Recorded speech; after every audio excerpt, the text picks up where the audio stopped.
Alienígenas ancestrales, los archivos de India.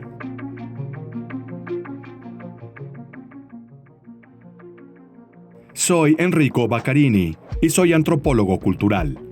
Y durante muchos años, durante más de 20 años, desde que era adolescente, he estudiado al Oriente, especialmente la India, que siempre ha captado mi interés. El encanto de este territorio y los misterios históricos que conciernen a estos territorios. La India es sin duda el país por excelencia. Es la tierra que desde las primeras colonizaciones siempre ha atraído la curiosidad y el interés de los europeos, porque es un mundo totalmente diferente a como lo conocemos. Una vida completamente diferente a como la vivimos tanto ayer como hoy. Y hoy más que nunca, con el avance de la tecnología, de la sociedad en la que vivimos, nos encontramos viendo estas diferencias y ciertamente hay muchos puntos de contacto. Ha habido intercambios comerciales y culturales muy importantes y prolíficos a lo largo de siglos y milenios, pero todavía tenemos mucho que descubrir sobre la India y el lejano Oriente en general. Evidentemente, la India ha tenido diversas dominaciones, desde la musulmana hasta la portuguesa y la inglesa, que, lamentablemente, en muchos casos, al igual que lo que sucedió más cerca de nosotros, pueden haber destruido y borrado lo que eran patrimonios culturales e históricos que podían interesar en estos lugares. Pero parte de este patrimonio se ha conservado por los brahmanes, que forman la casta sacerdotal india. Y hasta la fecha, en buena medida, también se han mantenido celosamente. Consideremos que las primeras traducciones de los textos en sánscrito comenzaron entre el final del siglo XVIII y el inicio del XIX. Fueron básicamente los ingleses y después los germanos, quienes todavía llevan a cabo campañas de exploración en estos territorios actualmente, como en Pakistán. También hay otros territorios como Afganistán, en donde es prácticamente imposible hacerlo. Pero ahí también, por supuesto, cuando es posible, podremos regresar a excavar, a estudiar, y descubriremos herencias que ciertamente pueden datar de los orígenes de la humanidad. De este enorme patrimonio cultural, y por cultural me refiero a tradiciones, religión, espiritualidad, ciencia, porque incluso en el pasado también hubo ciencia, los occidentales hemos traducido, como se estima, no más de un 10 a un 12% de este patrimonio, por tanto una parte infinitesimal. Es como si del Imperio Romano, de todos los textos de la antigua Roma o Grecia, solo tuviéramos fragmentos de textos que tradujéramos lentamente y los acomodáramos.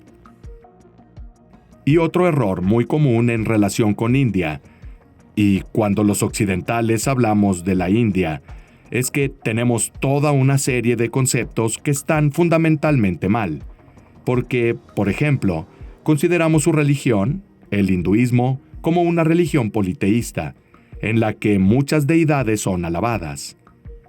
En realidad, la forma de su religión, el hinduismo, que es muy reciente, es llamado enoteísmo. Esencialmente, los habitantes de la India tienen 33 millones de deidades, que han sido contabilizados, tanto de las más conocidas como Shiva, Vishnu y Brahma, quienes conforman el Trimurti, y también está Kali, como muchas otras. También cuenta con toda una serie de divinidades menores, pero estos 33 millones de divinidades no son más que infinitas manifestaciones de una sola entidad, de un ser superior, inalcanzable e incognoscible. Como nos dicen los indios, ese es el principio que dio origen a todo.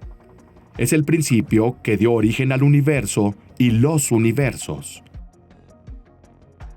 Porque, por absurdo que parezca, un concepto fundamental del hinduismo moderno y también del más antiguo es el hecho de que existen infinitos universos. Se dice que cuando en una de las tantas tradiciones Vishnu creó el mundo, el universo en el que vivimos, creó otros infinitos y entró en cada uno de ellos para traer vida, para dar origen a esa chispa que luego daría origen a la vida. Esto lo podemos encontrar en textos como el Bhagavata Purana y también en muchos otros, evidentemente en una forma más religiosa que científica. Pero los eruditos modernos del último siglo, siglo y medio, fueron los primeros en darse cuenta de que había información científica en algunos textos sagrados de la India.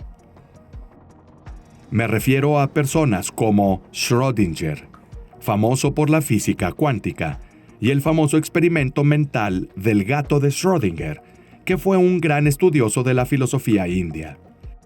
En su biografía, incluso cuenta cómo la filosofía y la religión indias lo inspiraron para ciertas teorías sobre los inicios de la física cuántica.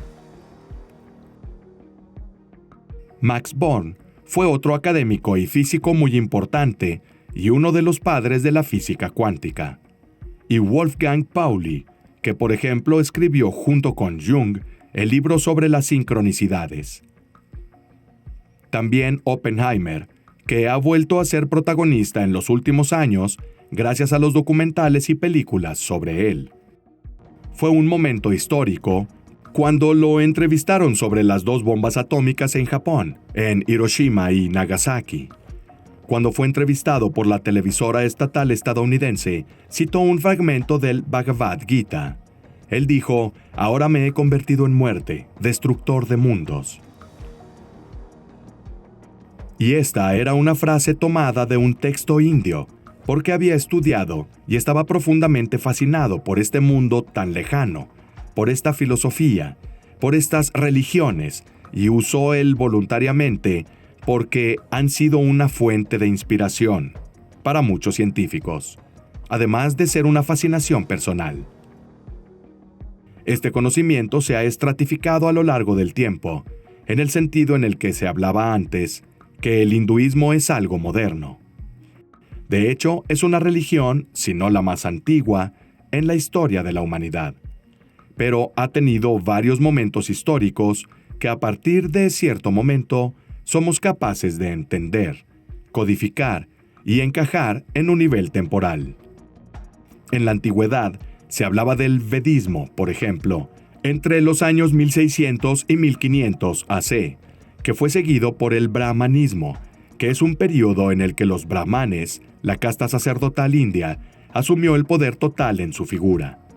Y luego, mucho después, alrededor del 700 al 600 AC, más o menos casi al mismo tiempo con el nacimiento del budismo, comenzó el hinduismo tal como lo conocemos hoy. Por lo tanto, antes del vedismo, antes del 1500 AC, todo estaba más nublado, porque en esos territorios tan desconocidos como son, y donde existió una civilización inmensa, y existió, incluso diría, una civilización que está por descubrirse, que es la civilización Valinda, la civilización Harappa, que tuvo una extensión territorial enorme. Cubrió todo Pakistán, el norte de la India, y también cubrió una parte de lo que es el Afganistán actual. Y también en este caso, hay muchas mezclas con lo que luego será el zoroastrianismo, que es otra materia de otra religión, pero tienen muchos puntos en común. No sabremos casi nada sobre la civilización Harappa. De hecho, sabemos muy poco. Ni siquiera podemos descifrar sus tablillas de arcilla de estaetita, pero sí sabemos que gran parte de su conocimiento fluyó hacia lo que más tarde sería el hinduismo. Conocimientos prácticos, conocimientos de agricultura, irrigación, pero probablemente también sobre ciencia y religión, y técnicos. En cuanto a la religión en Mohenjo-Daro, que había sido una de las ciudades, si no la más grande, de este imperio, aunque no podemos hablar de un imperio, porque había muchas ciudades-estado, unidas por la cultura y probablemente por el idioma y conceptos, pero cada ciudad era autónoma y vivía en su propia independencia, salvo en momentos puntuales en los que se unían. Fue una civilización comercial, pero en Mohenjo-Daro navegaron por el río Índico, llegando al Océano Índico, y negociaron, por ejemplo, con todo el mundo mesopotámico, con los sumerios, y con otros menores se han encontrado pequeñas estatuillas en las que los arqueólogos han identificado figuras como la de Rudra, que es el antiguo nombre de Shiva. También han identificado cuáles son las asanas del yoga. Entonces, con un alto nivel de certeza, se establece que la yoga nació en esos territorios hace por lo menos 5.000, si no 6.000 años, pero pudo ser antes. Y esto coincide con la tradición del yoga original. El yoga que tenemos en el occidente es una cosa completamente diferente, digamos que moldeada para el uso y consumo de nosotros, los occidentales. Estos son pequeños detalles junto con otros muchos. Por ejemplo, se han encontrado lingams en los sitios de la civilización Harappan. Lingams de esa civilización, que más tarde se transformó en hinduismo, y son uno de los muchos símbolos atribuidos a Shiva. Así que hay una continuidad histórica que se ha perdido con el paso del tiempo. Se ha perdido en un pasado remoto, y tanto como les concierne a los de la India, esto no es extraño o particular, porque ellos mismos en sus textos, como se puede consultar y verificar, nos dicen, por ejemplo, cómo después de una gran inundación, a la que ellos llaman pralaya, que es un mito común en muchas civilizaciones, se salvó un pequeño grupo de hombres y mujeres, quienes luego reiniciaron lo que es la civilización tal como la conocemos hoy.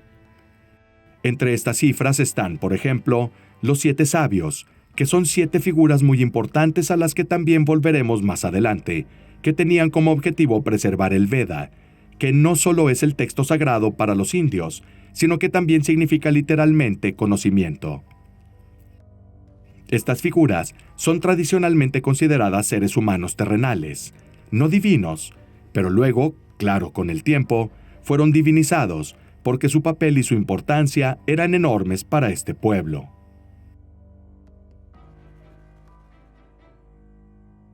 Algo más que decir sobre la India y el hinduismo es el hecho de que antes dijimos que es una religión enoteísta. En el hinduismo, como en otras religiones, pero en particular en esta, existen diversas visiones, diversas escuelas de pensamiento. Luego están las escuelas teológicas filosóficas que diferencian esta religión de muchas otras. Se llaman darshanas, y hay 6 principales, y luego están los darshanas menores. Dentro de estos, por ejemplo, existe el darshana del yoga, en el que el yoga de una disciplina básica o sencilla que solo se usaba para meditar o alcanzar un estado de iluminación o concentración, se convierte en un auténtico aparato religioso. Y esto, por ejemplo, sucede con Patanjali, más o menos en el siglo III AC. Pero lo importante es que, por ejemplo, encontramos otro darshana, que es el darshana de los Vaisheshika, que es un darshana, podríamos decir, puramente científico, en el sentido de que estas figuras estudiaron, oraron, fueron brahmanes para todos los efectos y propósitos, pero su tarea principal era comprender la creación, comprender el mundo en el que vivimos y el universo en el que estamos inmersos. Este es otro concepto increíble, pero es un concepto que ha estado presente en el hinduismo durante miles de años. Y de hecho, a este darshana de los Vaisheshika pertenece a toda una serie de brahmanes, de sadhu, como dirían ellos, de eruditos más o menos míticos que han teorizado, estudiado y descubierto, tal vez incluso redescubierto, toda una serie de conocimientos, de sabiduría e incluso tecnologías reales que los occidentales lograríamos mucho más tarde. Por ejemplo, tenemos a Kanada, que muchos siglos antes que los griegos teorizó la existencia del átomo, por lo tanto de las partículas, si podemos definirlas así, que son extremadamente pequeñas, infinitamente pequeñas, pero son los ladrillos básicos para construir la materia en que vivimos. Habían logrado calcular el diámetro de nuestro planeta mucho antes que Eratóstenes, por lo que ya presuponían el concepto de una Tierra esférica y no plana, como siglos después se teorizó en Occidente. El error en el cálculo del diámetro de la Tierra fue incluso menor que el de Eratóstenes, y solo alcanzamos ese nivel de precisión en el siglo XIX. Habían calculado, comprendido, que la luz tenía un límite y calculado su velocidad. Esto también puede parecer increíble, pero sus datos son algo verdaderamente único. Y luego tenemos todo un mundo de conocimientos tecnológicos que se refieren, por ejemplo, a la electricidad, que seguramente ellos habían descubierto y usado. No estamos seguros de cómo ni dónde, pero esto es claramente evidente en sus textos. Son famosas las baterías de Bagdad y datan de los siglos 3 o 4 AC. Y eran pequeñas tinajas de terracota en donde se creaban pequeñas corrientes eléctricas a través de sustancias ácidas, como jugo de limón o sustancias similares. Luego están los textos indios, donde se describe claramente cómo construir baterías o celdas eléctricas, pero con voltajes mucho más altos. Incluso hay textos indios en los que se cuenta un poco cómo sucedió en el siglo XVIII y poco antes, también en Europa, o como habían hecho los árabes siglos antes, cómo construir autómatas que funcionaran con este tipo de tecnología. Todo esto parece absurdo, parece improbable, pero ahí están los textos que nos lo demuestran. Algunos textos son más cercanos a nosotros, otros son antiguos, pero nos dicen que había un conocimiento, un trasfondo cultural y científico mucho más avanzado y vanguardista de lo que jamás podríamos imaginar. Conocimientos que fueron parcialmente destruidos con la llegada de las numerosas colonizaciones. Y en cambio, parte de ella se convirtió en una corriente, una doctrina secreta, transmitida solo en ciertas escuelas, y solo a nivel verbal, que es la piedra angular de toda la tradición de la India. La transmisión del conocimiento oral, y que es una herencia, que en parte, en gran parte, aún no ha emergido. La pregunta fundamental es, ¿quién proporcionó este conocimiento a estas personas? ¿O cómo pudieron haberlo descubierto o encontrado? Bueno, hay dos explicaciones que no son necesariamente excluyentes entre sí. Por un lado, tenemos la tradición que en la India nos habla del diluvio. Nos cuenta cómo antes de la civilización, en la que hoy vivimos todos, existió otra. Y esto también es un mito, o al menos una afirmación que encontramos en muchas realidades, no solo en el mundo indio. Por lo tanto, antes que nosotros existió otra civilización que había alcanzado altos niveles tecnológicos, pero no similares a los nuestros. No tenían teléfonos inteligentes ni tabletas, ni automóviles de combustibles fósiles, pero ciertamente basándose en sus tradiciones, habían alcanzado niveles muy altos de lo que hoy llamamos tecnología. Por otro lado, y esto no excluye la explicación anterior, hay toda una serie de informes que también aquí parecen hablar de ciencia ficción, pero se encuentran entre los informes más antiguos del mundo indio, que nos dicen cómo ese pueblo, así como nosotros, pero ese pueblo en particular, había recibido con el tiempo, a lo largo de los milenios, las visitas de seres que definen como divinos. Seres que descendieron del cielo a bordo de carros voladores, habrían dicho los antiguos griegos. Los indios los llaman vimana. Por tanto, las máquinas que necesitaban combustible necesitaban una serie de elementos que pudieran ser comparables a los aviones o aeronaves modernas. Y de estos vimanas descendieron estos seres, que luego fueron deificados, seres como Shiva, como los 4 Kumaras, como Narada Muni. Hay muchas deidades que están contextualizadas en el mundo indio, y de las que se afirma claramente que no provienen de este planeta, y lo dicen muy claramente. Por ejemplo, a Narada Muni, que es una de estas deidades, se le narra como sobre su vimana y con su arpa en la mano, sosteniendo su instrumento en la mano, viajó de planeta en planeta, para traer los rudimentos de la civilización. Hoy esto puede parecer banal, simple o fácil de decir, pero debemos situarnos en la perspectiva de hace al menos 2000, si no 3 o 4000 años. Son conceptos que no existían en una época y no podían existir porque, salvo en el mundo indio, que parece una perla en un mar de diversidad, estos conceptos eran la normalidad. Estamos hablando de seres antropomórficos, sintientes similares a nosotros, pero no necesariamente iguales, que llegaron aquí a nuestro planeta y ayudaron a estos individuos, a este pueblo, a crecer, a mejorarse. No era solo conocimiento científico, tecnológico o más material, como criar animales o cómo regar los campos y cómo realizar una rotación agrícola, sino también era conocimiento espiritual, y todo el mundo indio nos lo enseña enormemente. Hay textos que nos hablan y nos describen esto. Por ejemplo, está el Padma Purana, y los Puranas se encuentran después del Veda y los Upanishads, entre los textos más importantes del hinduismo. Y el Padma Purana, que significa el Purana del loto, simplemente cuenta en uno de sus versos cómo en el cosmos existen miles de millones de planetas habitados, todos similares a la Tierra.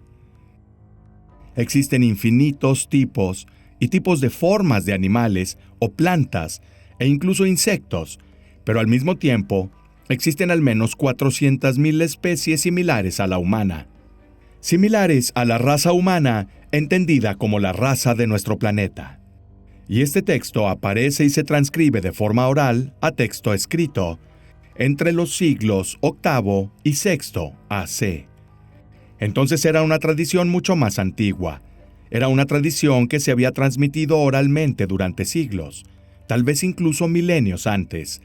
Pero ya el concepto de numeración en ese momento, no sabemos si ese número era mayor o menor, pero ya la idea de dar un número tan alto de seres, especies similares, como dicen en el texto, parecidas a la humana, nos hacen comprender lo tan avanzado que estaba este pueblo, esta civilización, esta cultura, y de hecho, el concepto de otros mundos habitados en el mundo indio siempre ha existido. Si hoy vas a la India, tal vez a las grandes ciudades comerciales que intentan emular, copiar a Occidente, en donde su tradición y cultura se pierden fácilmente, tal vez te resulte difícil encontrar gente que te hable de estas cosas. Pero si te trasladas a zonas más rurales, o a zonas donde la gente todavía vive según tradiciones antiguas, o incluso al sur de la India, hablando con un brahman, seguramente te dirá que para ellos la vida en el cosmos es un hecho, y que a lo largo de siglos o milenios han llegado a nuestro planeta seres que los han ayudado, que los han hecho avanzar en la escala evolutiva. Dentro de todo este contexto, hay algo que resulta verdaderamente fascinante y que hasta la fecha no tiene explicación. Muchas veces, cuando hablamos de la India y de todo lo que tiene que ver con la India, hay que vivirla, experimentarla y verla antes de juzgarla. Un problema de los occidentales es que juzgamos con extrema facilidad cualquier cosa, desde lo más simple hasta lo más complejo, pero casi nunca profundizamos en ello, casi nunca vamos a ver los detalles e informarnos, y tampoco vamos allí cuando es posible para saber más. En la India existe una forma de adivinación, está en el norte, pero más especialmente en el sur. Para nosotros la adivinación son las cartas del tarot, el arúspice, los horóscopos, a los que se les da un valor en función de la persona, pero en diferentes niveles que son más o menos importantes. En el mundo indio, sin embargo, existe una adivinación totalmente diferente. También hay astrología, que se llama Jyotisha, pero que también es muy diferente a la occidental. Pero la forma de adivinación más hermosa, fascinante e importante que tienen es la que se llama sobre hojas de palma o adivinación realizada en Nadi Shastra, que significa hojas del destino. Entonces, ¿qué dice esta tradición, esta leyenda? Narra que los 7 sabios, que son los mismos personajes que habían escapado del gran diluvio, que habían conservado el Veda, el conocimiento, y que habían adquirido yoga del dios Shiva en el monte Kailash, quien es el primer maestro de yoga, Adiyogi, estos mismos 7 sabios prácticamente lo habían logrado, según la tradición india, ver en sus visiones místicas cuál habría sido el camino de miles de millones de almas a lo largo del tiempo. Por lo tanto, habrían visto las diversas encarnaciones, porque obviamente existe el concepto de karma, dharma y reencarnación en el mundo indio, las diversas encarnaciones que estas almas habrían tenido, y entonces habrían comenzado primero a memorizarlos y luego a transcribirlos en hojas de palma, que por cierto son el equivalente a los papiros egipcios. Es decir, las hojas de palma indias son un instrumento. Eran un instrumento para escribir, para transmitir también poemas épicos como el Ramayana, el Mahabharata, pero también para preservar este tipo de conocimiento más religioso. Y luego, con el tiempo, transcribieron estos caminos de miles de millones de almas que habrían seguido durante los siguientes siglos y milenios, y luego los habrían conservado dentro de templos y bibliotecas dentro de los templos, donde todavía se pueden encontrar hoy. Es evidente que es una tradición, una leyenda, pero si vas al sur, especialmente al sur de la India, por ejemplo, está Vaidishwaran Koil. Algunos nombres son bastante impronunciables. Este es uno de los templos más importantes y contiene una biblioteca de hojas de palma, y detrás en la parte de la biblioteca se pueden ver miles, decenas de miles de carretes de hojas de palma apiladas. En la práctica, ¿cómo funciona esta adivinación? ¿Cómo funciona esta lectura? Uno va al templo, en donde hay un brahman. Los hombres dan la huella del pulgar izquierdo. Empezaré de nuevo. Los hombres dan su huella del pulgar derecho y las mujeres su huella de pulgar izquierdo. Y en esta huella se identifican 108 puntos. Y 108 es un número sagrado en todo el mundo indio. Existen los 108 nombres de Shiva. Hay muchas cosas que recuerdan este número. A partir de estos puntos, identifican una especie de ubicación en su biblioteca, donde se ubica el carrete de hojas que corresponderá a la ubicación de la persona. Una vez que se encuentra este carrete de hojas, este proceso suele tardar varios días. Se vuelve a llamar a la persona después de 3 a 5 días o una semana. Se saca este carrete y las hojas comienzan a desplazarse, mientras al individuo se le hacen preguntas muy simples, muy banales, hasta encontrar la hoja del individuo en cuestión. Me gustaría empezar diciendo que en la India, esta forma de adivinación cuesta como máximo el equivalente a 15 euros.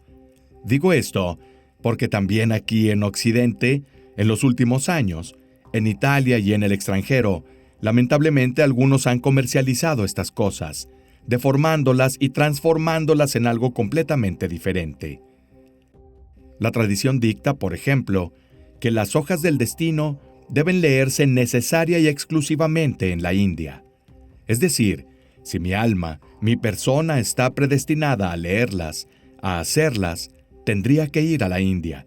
Y si tengo suerte, encontraré mi hoja y haré que me la lean. Esta era una aclaración que debía hacer. Luego, después de encontrar esta hoja, el brahman comienza a leer, a menudo en tamil, que es uno de los diversos idiomas del sur en la India, lo que está escrito en ella. Lo hice hace unos 10 años, y lo que encontré frente a mí fue algo desconcertante, porque esa persona empezó a decirme: así se llama tu madre, así se llama tu padre, tú eres su hijo único.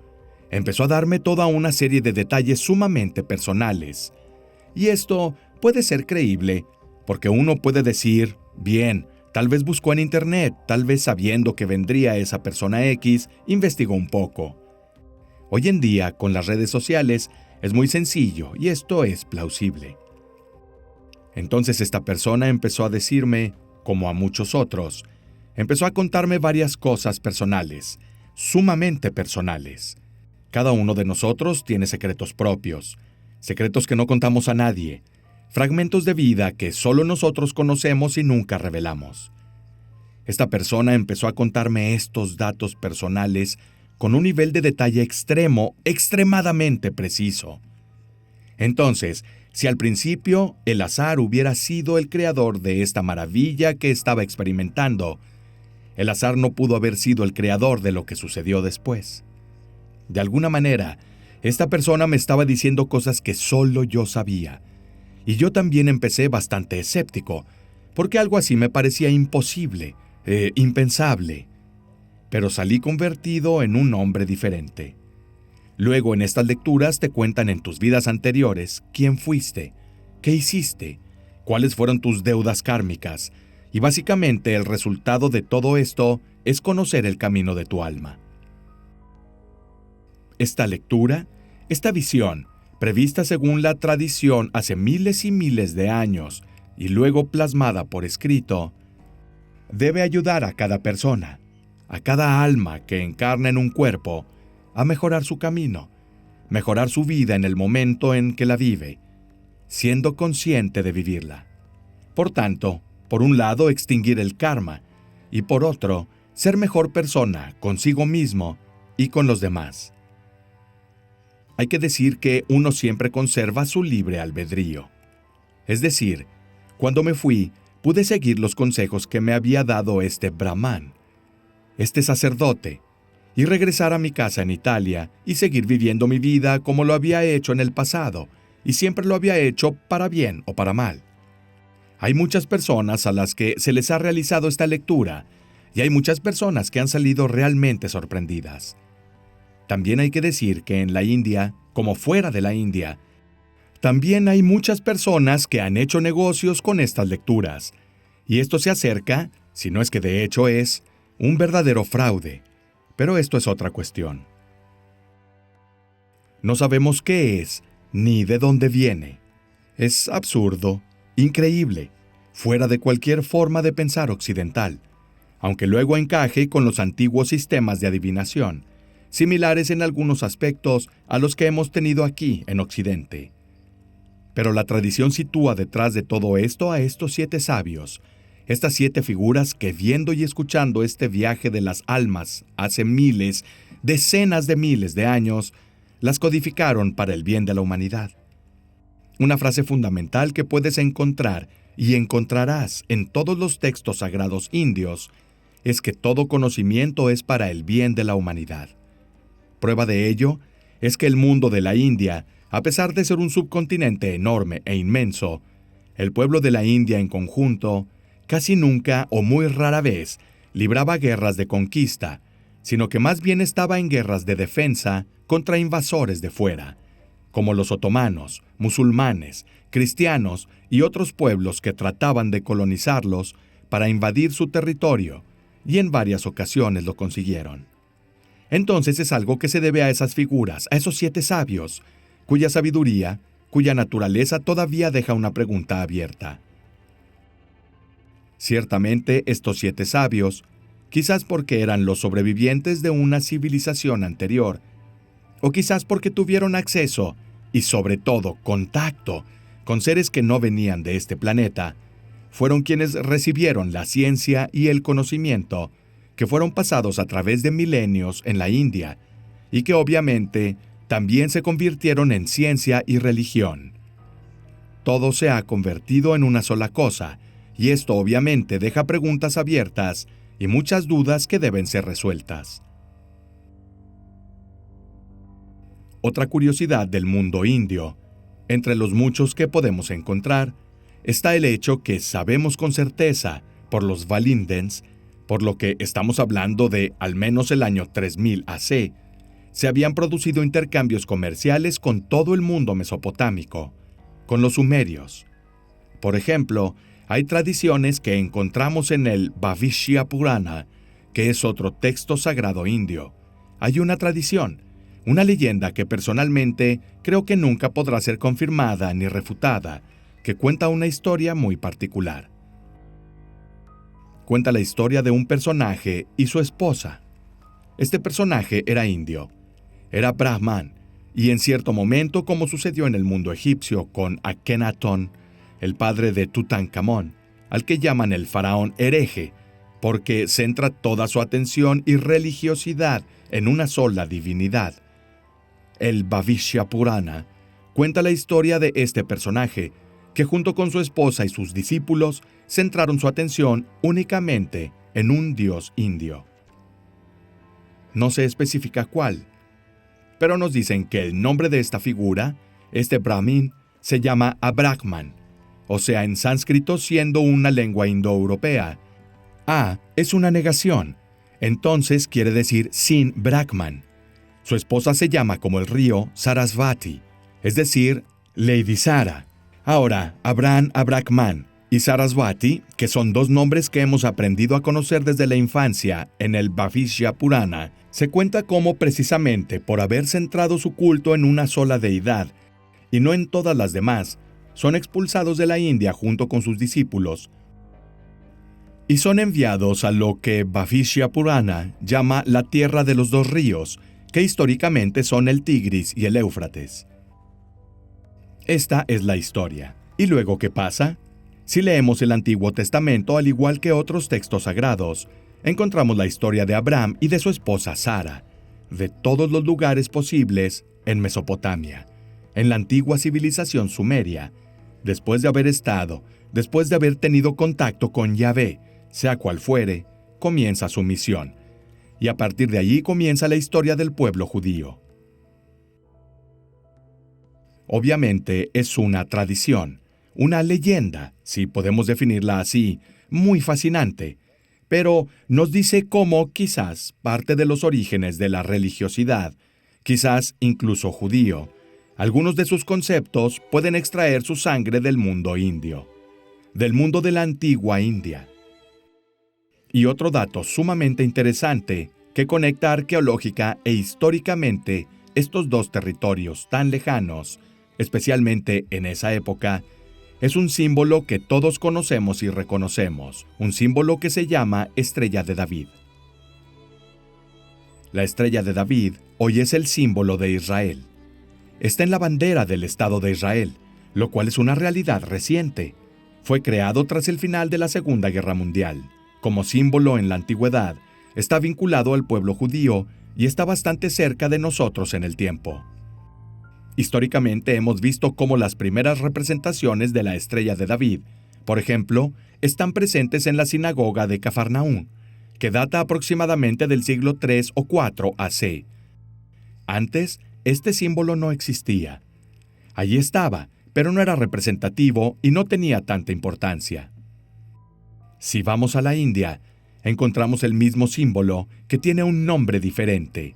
Se llama Shatkona, que está vinculado, por ejemplo, en el hinduismo más reciente con el cuarto chakra, pero en el hinduismo más antiguo está vinculado con Matsya, que es la primera reencarnación del dios Vishnu, el primer avatar del dios Vishnu.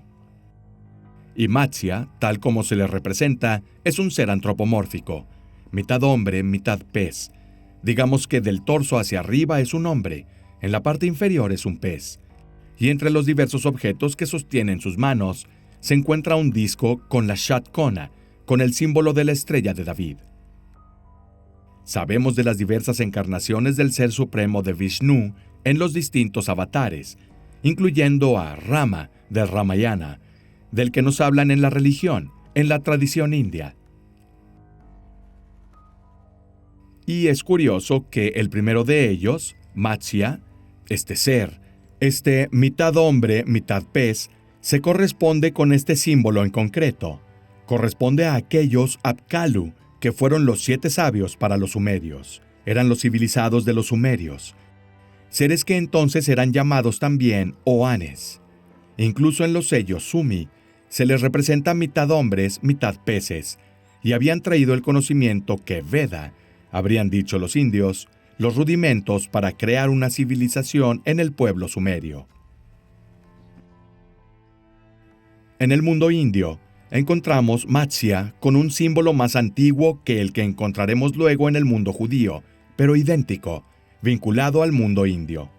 Pero la cosa no acaba aquí, porque si nos desplazamos más hacia el lejano oriente, nos encontramos con ese mismo símbolo, la Estrella de David, ese Shatkona para los hindúes, la encontramos con el nombre de Kagome en el sintoísmo.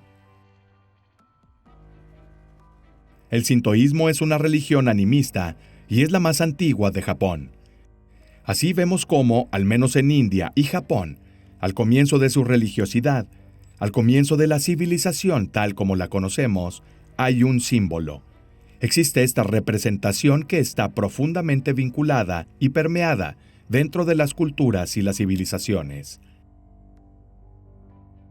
Las hipótesis sobre cómo pudo haber sido traído o cómo pudo haberse manifestado en un lugar u otro son difíciles de explicar. Hay quienes hablan de comercio de antiguos movimientos de pueblos y, digamos, la colonización de los homínidos desde que salieron del territorio africano y llegaron a todos los territorios del planeta. Son hechos que podrían justificar esto. Quizás también podría ser uno de los símbolos más antiguos de la humanidad. Por lo demás, hay quien ha sugerido otra teoría, seguramente más herética, que era el símbolo de aquellas figuras, de esos civilizadores, que en diferentes partes del mundo, en épocas más o menos diferentes, llegaron para traer civilización, para traer conocimientos específicos. Entonces, para traer los rudimentos que luego se desarrollaron en la civilización japonesa con el sintoísmo, en la civilización india con todas sus religiones, y también en la religión judía con todas las complejidades que conocemos al respecto. Otra situación, digamos curiosa, que encontramos en la India, especialmente en el sur de la India, y que siempre está relacionado con el poema épico del Ramayana, es que no sitúan al norte Mohenjo-Daro, en el actual Pakistán, la Lanka descrita por el propio poema épico, sino en Sri Lanka. Esto es poco conocido en Occidente, pero si miras incluso con herramientas simples que se pueden encontrar en línea, en la punta de la India, verás que hay toda una serie de ojales que parecerían conectar el extremo sur de la India con el extremo norte de Sri Lanka. Hoy son ojales, pero sabemos que en la antigüedad, hablamos de hace siglos, si no al menos 1000 años, esta era una tierra que a lo largo de unos 37 kilómetros conectaba el sur de la India con el norte de Sri Lanka. Parece una formación natural, pero varias veces han intentado comprenderla y estudiarla. Nunca se ha certificado que pueda tratarse de un depósito natural de arena y rocas, ni que pueda tratarse de una construcción artificial, por tanto creada por el hombre. Pero hay una tradición, una leyenda precisamente en el Ramayana, que ve este istmo de tierra, llamado Puente de Adán, como construido por los Vanara, que era el ejército de los hombres mono, comandados por el dios Hanuman, con rasgos simiescos, quien ayudó al dios Rama a liberarse para salvar a su esposa Sita, quien había sido secuestrada y subyugada por el demonio Ravana. La tradición del Ramayana cuenta precisamente cómo surgió este ejército de Vanara, que literalmente significa hombres de los bosques, para lo cual la transliteración a hombres mono es quizás una adaptación, digamos, iconográfica, más reciente, porque en realidad el texto nos dice cómo estos hombres, sí, estaban cubiertos de pelo y vivían en los bosques, pero en realidad no los describe como monos. Pero este grupo tan numeroso, formado por algunos miles de individuos, habría comenzado a tomar piedras, habría construido de manera precisa, poniendo piedras, troncos de madera, arena y piedras de varios tipos, para crear una pasarela que conecta el sur de la India con el norte de Sri Lanka.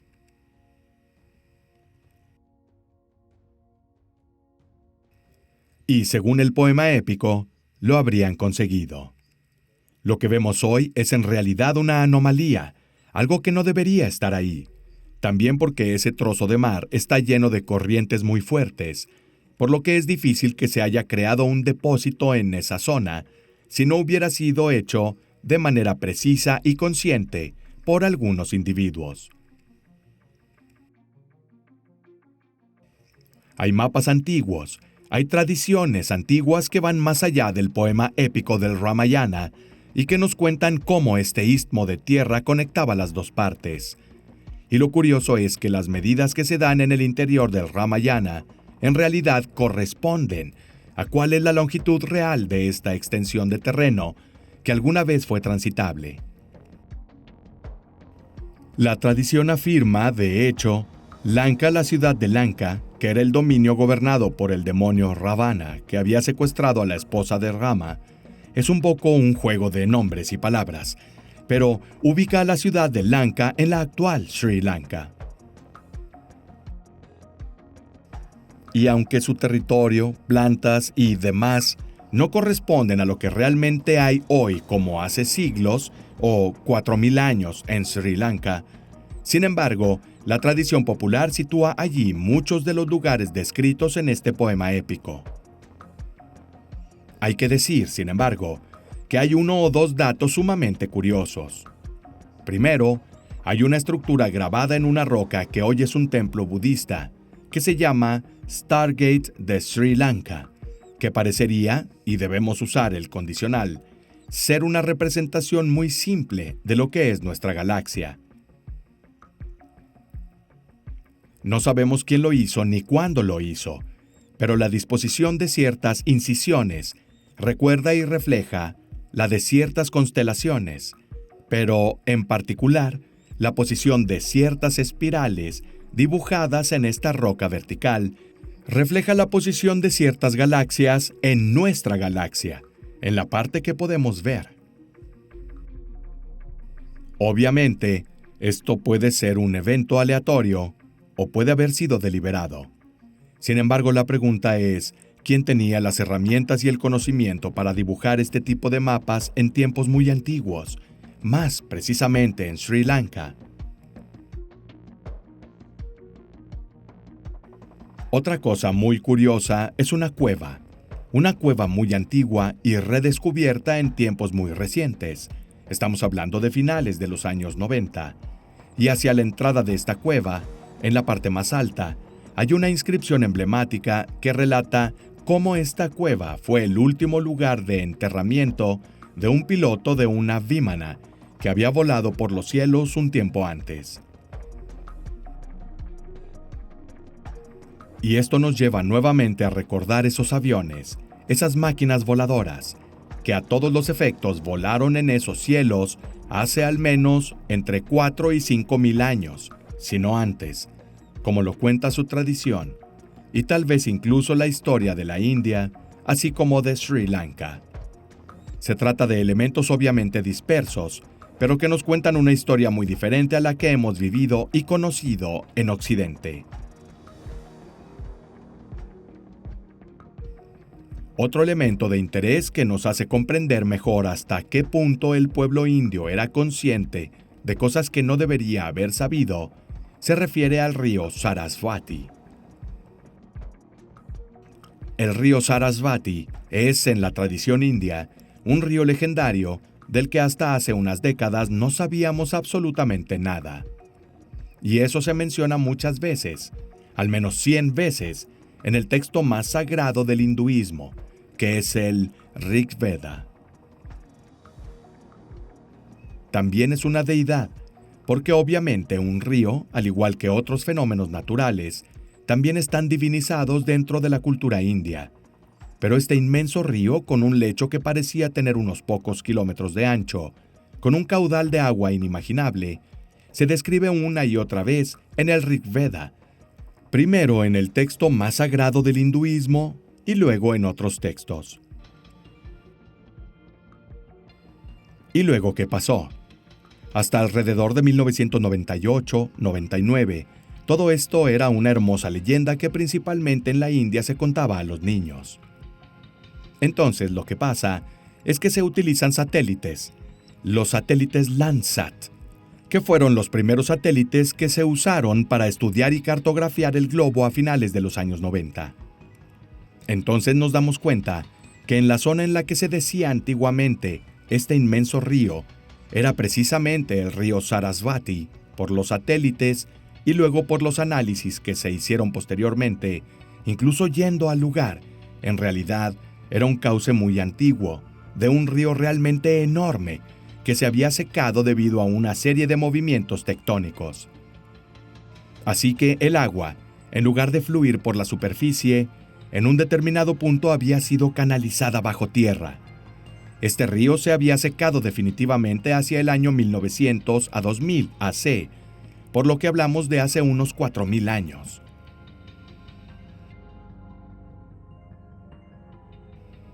Históricamente, Ese es el período en el que termina la civilización valinda, pero es imposible que este conocimiento haya llegado hasta el año 1500-1300 AC, cuando comienza el Rig Veda. Hasta donde sabemos, cuando el Rig Veda comienza a componerse y estructurarse por primera vez. A menos que existiera un vínculo entre la civilización valinda, su conocimiento, su cultura y tradición, y lo que varios siglos después se convertiría en la primera forma de hinduismo. Y esto justifica su cultura, su tradición, que nos cuenta cómo el conocimiento más sagrado se transmite de boca a oído, de maestro a discípulo, de forma inalterada, por tanto, sin modificarlo a lo largo de los siglos. Esto podría encontrar una mayor justificación en el redescubrimiento del río Sarasvati, que hasta 1998 a 99 era una leyenda. Luego, después de estos descubrimientos hechos por los satélites, por el conjunto terrestre, volvió a ser una realidad. En mi opinión, esto nos hace comprender lo poco que sabemos sobre Occidente. Sabemos poco sobre nuestro planeta, pero sabemos aún menos sobre todo lo que es la India o el lejano Oriente en general. Se trata de patrimonios culturales que están muy alejados de nosotros, pero no necesariamente diferentes, sino distantes temporalmente, históricamente, y que nos proporcionan una historia que a veces para nosotros puede parecer absurda o imposible. Pero creo que es muy genuino, porque hay mucha más evidencia en Oriente, en el lejano Oriente, de civilizaciones anteriores a la nuestra, de construcciones que son imposibles de explicar con el conocimiento de esas épocas, pero que están presentes y deben ser investigadas.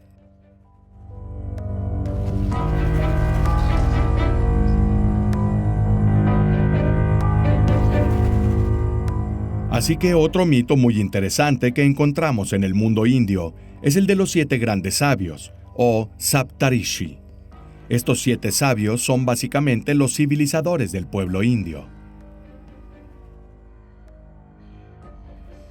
La tradición dice que Manu, el Noé indio, tras la llegada del gran diluvio, cuando salvó las semillas de las plantas, de los animales, de los hombres y las mujeres, su objetivo principal, sin embargo, fue salvar el conocimiento, que en sánscrito se llama Veda, como su texto sagrado.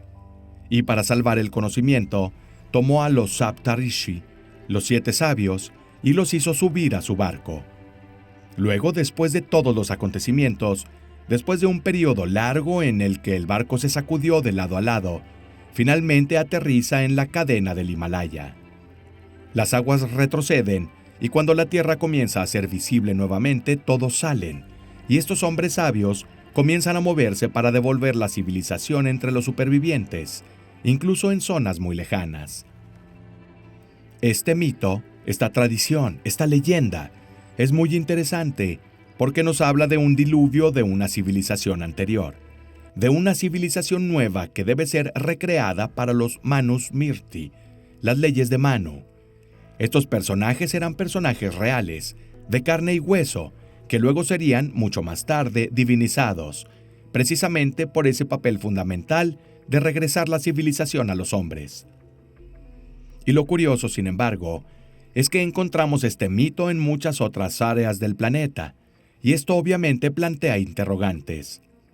Es decir, ¿es legítimo que se desarrollen mitos similares, incluso idénticos, en diferentes zonas del planeta? Pero cuando estos mitos se reflejan y son totalmente idénticos, es natural plantear algunas preguntas, y es natural buscar respuestas. Si nos adentramos en el pueblo sumerio, nos encontramos con el mito de los 7 Apkallu.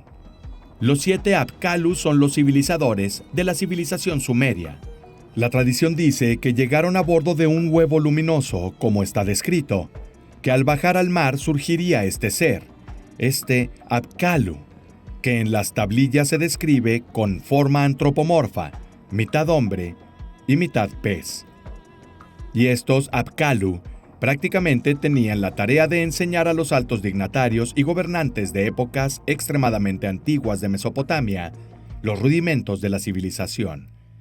Y entonces, cómo regar los campos, cómo cultivar, cómo realizar la rotación agrícola, cómo observar el cielo, e incluso los rudimentos de las matemáticas. De hecho, lo sabemos por descubrimientos arqueológicos de los últimos 10 años, por tablillas que se encontraron, donde estaba inscrito aquello que es la base de todas las matemáticas que vendrían después. Y en el mundo mesopotámico, en primer lugar los sumerios, y luego evidentemente también los arcadios, se dice que fueron 7 los sabios que trajeron la civilización. Lo increíble es que se remonta a tiempos y épocas muy antiguas, incluso para los sumerios, ya que llega al año 400.000 AC. Es decir, una era que para nosotros hoy en día el hombre ni siquiera era sapiens sapiens, sino que apenas estaba en vías de serlo. Si nos movemos a Egipto, aquí también tenemos a los 7 sabios, cuya historia nos cuentan en el tiempo de Edfu, que son los civilizadores del mundo egipcio. Y también con Egipto, vemos cómo incluso aquí las fechas en comparación con nuestra forma de contar la historia son diferentes. Su dinastía 0 comienza, no lo sabemos con precisión, pero entre el 3000 y el 3300 AC, con el rey Escorpión. Pero antes, se habla de otras dinastías divinas y luego semidivinas, a quienes se les llamó Neteru y el Shimshuho. Así que los Neteru eran los dioses que gobernaban al hombre, y aquí también está el papiro de Palermo y la estela de Jurín. Hay toda una serie de elementos arqueológicos que nos cuentan estas historias. Estamos hablando también aquí de épocas mucho más antiguas en las que, como dicen, las divinidades, los dioses, caminaban entre los hombres, y luego estaban estos seres, estas figuras que generalmente eran 7 sabios que trajeron la civilización. En la India todas sus tradiciones, al menos algunas historias históricas, se remontan al menos al año 20 o 30.000 AC. Entonces obviamente uno es libre de decir que se trata solo de fechas en épocas probables, que son las que han retrasado en el tiempo algunos de sus acontecimientos históricos. Otros pueden creer esto. Sin embargo, si miramos Göbekli Tepe, en Turquía, que fue enterrado alrededor del 9600 AC, en definitiva podemos calcular que quizás realmente pudo haber existido una civilización avanzada hace 15 o 20.000 años. También encontramos este mito de los 7 sabios en el mundo chino. En el mundo japonés, lo encontramos en Sudamérica. Entonces, atando un poco los puntos, parece que la historia que surge es la de 7 figuras, que para muchos pueblos eran humanos, por tanto de carne y hueso, pero que eran sumamente avanzados y habían progresado. Y luego fueron divinizadas diversas figuras que casi siempre llegan después del final de la última glaciación, el evento llamado diluvio, y ayudaron a recrear la civilización. Restauran el conocimiento, los rudimentos de todos esos elementos, esas cosas necesarias para empezar de nuevo desde cero. Y esto es curioso, interesante, fascinante, porque también aquí nos muestra cómo el propio Schliemann partía a menudo de una hipótesis, la historia de la caída de Troya. No es solo un mito, sino que puede haber sido un hecho histórico. Partió de esta hipótesis de trabajo que al principio fracasó. Luego encontró en la colina Hisarlik la antigua ciudad de Troya, como se cuenta en los poemas homéricos. Lo mismo está sucediendo en el mundo indio, tanto por sus conocimientos como por las civilizaciones que preceden a la nuestra. Aquí también hay evidencias arqueológicas, tanto de sus tradiciones, que contienen conocimientos científicos tecnológicos, como datos e información que hubiera sido imposible tener en tiempos tan antiguos y que, al menos en mi opinión, presuponen necesariamente que alguien más avanzado y desarrollado, y quizás no necesariamente de este planeta, proporcionaron algunos de sus hombres más sabios y conocedores. Creo que la lección más importante, que también es muy simple y banal, es que si miramos a la India y al hinduismo, el hinduismo es una palabra que abarca muchos significados y tiene muchas facetas. El término hinduismo fue creado por los británicos. Los indios no llaman a su religión hinduismo, la llaman Sanatana Dharma, Esto significa literalmente la religión eterna que nunca tuvo principio y no tendrá fin. Al mismo tiempo, casi todas las religiones tienen un fundador: Jesús, Buda, Mahoma. Pero en el hinduismo no existe ninguna figura terrestre y más o menos mítica que haya creado el hinduismo. Dicen que siempre han estado aquí, que han tenido distintos tipos de contactos, tanto en este plano como en otros, y con otros planetas, pero siempre han sido una religión pacífica. Siempre han sido un pueblo que, como dije antes, obviamente no siempre podemos generalizar, pero en su enorme diversidad nunca han librado guerras de conquista, sino casi solo guerras de defensa. La lección principal es aprender de los textos sagrados.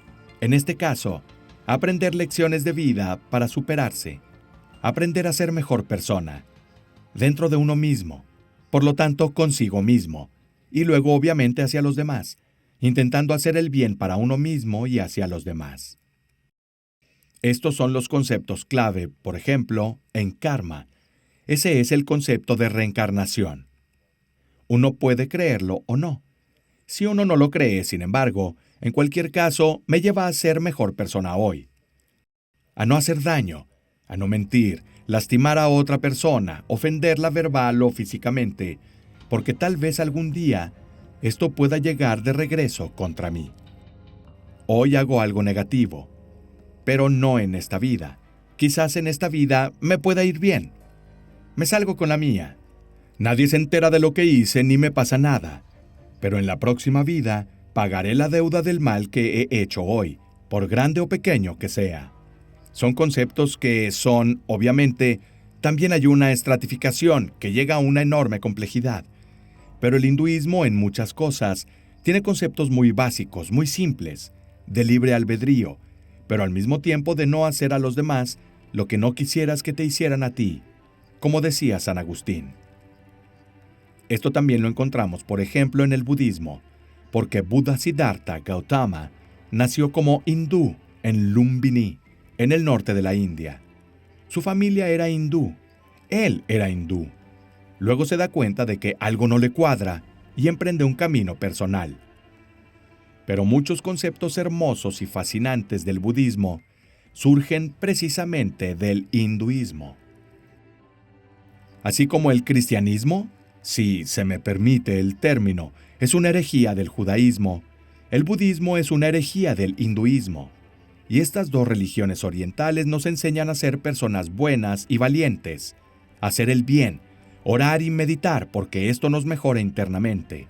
Nos mejora espiritualmente si creemos en ello, pero también nos mejora en todos los sentidos, en todos los ámbitos de nuestra vida. Bueno, creo que aún hay mucho por descubrir, de lo que podríamos encontrar, que sería una verdadera pregunta del millón. Y creo que una buena parte, repito, de lo que fueron por lo menos los contenidos escritos, muchos han sido destruidos, pero parte se ha conservado por tradición oral. Es evidente que en el aspecto espiritual conocemos la India y basta con estudiarla más o menos en profundidad. Lo sabemos y así seguirá siendo. Lo que creo que podríamos redescubrir en lugar de descubrir son algunos detalles. Detalles, sin embargo, que marcan la diferencia.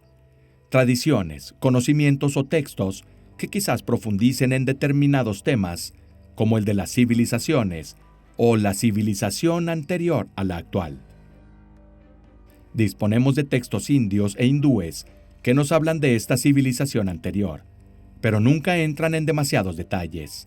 Los Manusmriti, las leyes de Manu y demás nunca profundizan más en lo que había antes, en cómo vivían antes o lo que tenían antes. Así que espero y creo que podemos profundizar en eso. Incluso a nivel tecnológico, hablamos de textos, de conocimientos, de electricidad, que son conceptos fuera de tiempo en épocas tan antiguas. Creo y espero que podamos explorar eso más a fondo. Puedo decir que desde los años 1920, por ejemplo, han surgido algunos textos. Uno de ellos se llama Amsu Bodhini, donde, por ejemplo, se narra el origen del universo de una manera más técnica que religiosa, reconectando con las concepciones hindúes sobre cómo nació el universo. En el hinduismo, cuando el Ser Supremo piensa en dar origen a todo, un punto de luz infinitesimal comienza a crecer cada vez más, hasta tomar la forma de un huevo, que es el huevo cósmico común a muchas religiones. Según el hinduismo, esta bola de luz, si así queremos llamarla, sigue creciendo, luego explota y da origen a todo lo que vemos. Un día, en tiempos muy lejanos, todo esto se contraerá sobre sí mismo y se condensará en un nivel infinitesimal y comenzará de nuevo. El mundo indio es cíclico. Los yugas indios son cíclicos. Si hacemos una comparación con lo que sabemos, parece que estamos leyendo lo que es la descripción moderna del Big Bang. Es decir, una explosión hace 14 o 15 mil millones de años que dio origen a todo lo que vemos. Y un día, según algunas teorías, habrá una gran crisis y por lo tanto, una contracción. Eso hará que todo vuelva a una etapa inicial y luego comenzará de nuevo. Lo que espero es que estos conceptos, que personalmente creo que son el legado de una civilización anterior o información proporcionada por las llamadas deidades en el mundo indio, puedan redescubrirse. Pero hay varios casos en los que los brahmanes, a quienes se les hizo esta pregunta, dijeron que algunos brahmanes, algunas sectas se les llama, pero no en un sentido despectivo, dijeron que hay algunos grupos, algunas escuelas de brahmanes que poseen cierto conocimiento, pero la humanidad en algunos casos no está lista, o como lo hemos dicho otras veces, en las manos equivocadas, cierto conocimiento puede traer más daño que bien. Y como siempre hemos dicho, el mundo indio, el mundo hindú de ayer y de hoy, nos dice que todo el conocimiento debe ser brindado al hombre para buenos propósitos, es decir, para el crecimiento y progreso del hombre. Así, ese 5 o 10% crecerá durante los siguientes años o décadas. Espero que sean siglos. Pero no sé si alguna vez podremos tener el 100% de ese conocimiento. Bueno, es un mundo que obviamente te fascina, te atrapa, te secuestra, un poco como la añoranza de África. Estás obligado, no puedes abandonarlo. Te ves obligado a volver a él de vez en cuando. Debo decir que todo empezó porque sentí esta llamada, esta fascinación. Hay quien podría decir que quizás en una vida anterior, hace siglos o milenios, viví allí. No lo sé, pero sentí y siento un llamado hacia estos lugares, hacia estas culturas, hacia estas espiritualidades, y haciéndome preguntas para las cuales no encontraba respuestas. No digo que ya las encontré, pero digo que tal vez encaré el camino hacia ciertos temas y comencé a hablar de ellos y a difundirlos. Temas del Oriente que los occidentales no alcanzamos a ver. Temas de grupos espirituales, prácticas y cualquier otro tema que pueda interesarme, fascinarme, pero ese no era mi objetivo. Estaba interesado en entender desde un punto histórico, a nivel de acontecimientos, a nivel de conocimiento, lo que existía y lo que sucedía en esos lugares. Y siempre he creído, siempre he considerado oportuno compartir todo esto, porque siempre me he dicho que como tenía curiosidad por esos lugares, temas que tal vez diferían un poco del yoga o de varias prácticas de Kundalini y demás, debía haber otras personas que estaban fascinadas, que se habían hecho las mismas preguntas. Entonces me pareció necesario, a lo largo de años y un par de décadas, unos 20 años de estudios, libros, difusión y documentales, compartir no tanto el conocimiento, sino lo que había encontrado. Entonces, obviamente, todo el mundo está sujeto a errores. Uno puede cometer errores, uno puede corregir su objetivo a lo largo de los años, pero es el camino que uno toma lo que cuenta, más que el destino. Y a nivel personal, ciertamente investigando con una mente abierta, pero también con ojo crítico, hablando de civilizaciones anteriores y de contactos con otros planetas, pero siempre intentando racionalizar todo y llevarlo a un ámbito comprensible para nosotros. Pienso y espero, sobre todo, que me haya hecho crecer, mejorar como persona, y ciertamente me haya enriquecido a nivel humano. Esto sin duda por el bien de la humanidad. Alienígenas ancestrales. Los archivos de India.